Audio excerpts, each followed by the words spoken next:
Hi, my name is Jody Linehan, and I am the Director of Business Development here at Wagz. And today we'd like to walk you through the steps required to set up a geofence. What we love most about the geofence feature is the fact that it allows us to do more with our dogs. We can take them to our friends' houses, for barbecues and set up a geofence in that area. As long as we've trained the dogs to recognize what the corrections mean, we can take them anywhere we want, where we have Wi-Fi, cellular, etc., and really enjoy our time with our dogs. What I'm going to do now is I'm going to ask the camera to move around behind me, and I'm literally going to show my phone and how we set up a geofence.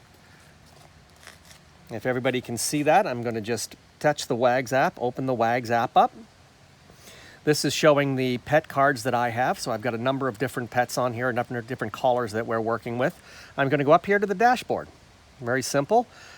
I'm going to touch on geofences. This is a list of the geofences that I currently have set up, but what we're talking about today specifically is a new geofence. Right down here, you'll see new geofence. I open it up. You notice that we're now looking at a satellite view. That's zeroing in on my home right now, and I'm going to set up a new geofence around that area.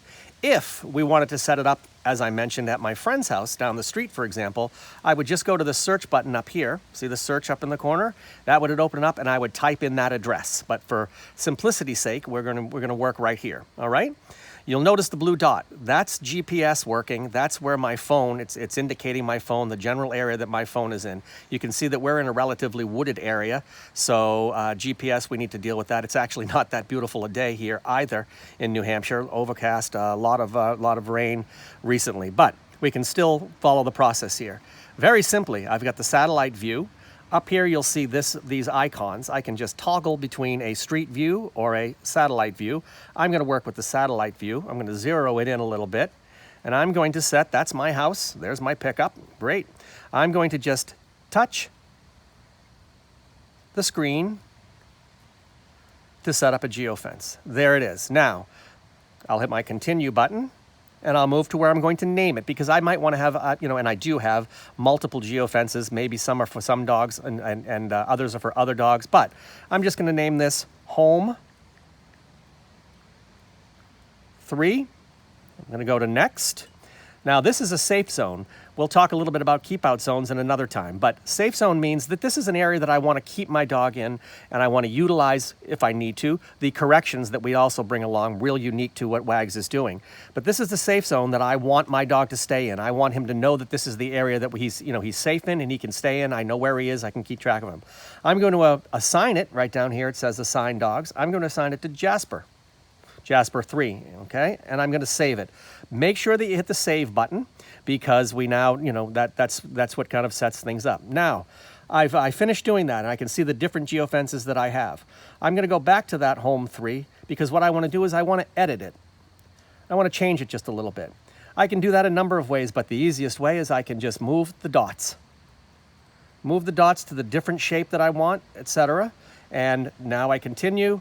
I go back. I don't need to change all of that. I'm going to change that to the new, to save that to the new geofence configuration that I put together. Now, keep in mind with geofences, they are based on GPS. GPS technology, our satellites, they need to see where the collar is.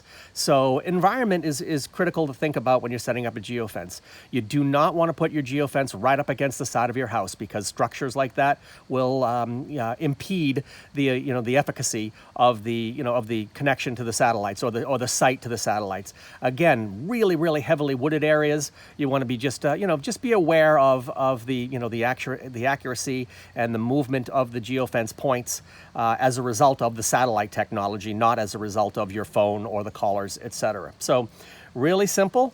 That's basically how you set up a geofence. I'm going to go through it really quickly one more time. So I'm going to set up a new geofence, an entirely new one. There we are. We're back to this area, back to my home. All right.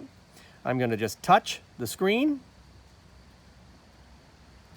Keep in mind, you notice the last touch I did was back here on this last button again, where I started. You always have to make that connection in order to close off a geofence. I'm going to continue. We'll call this one Home 4, just because I'm really creative.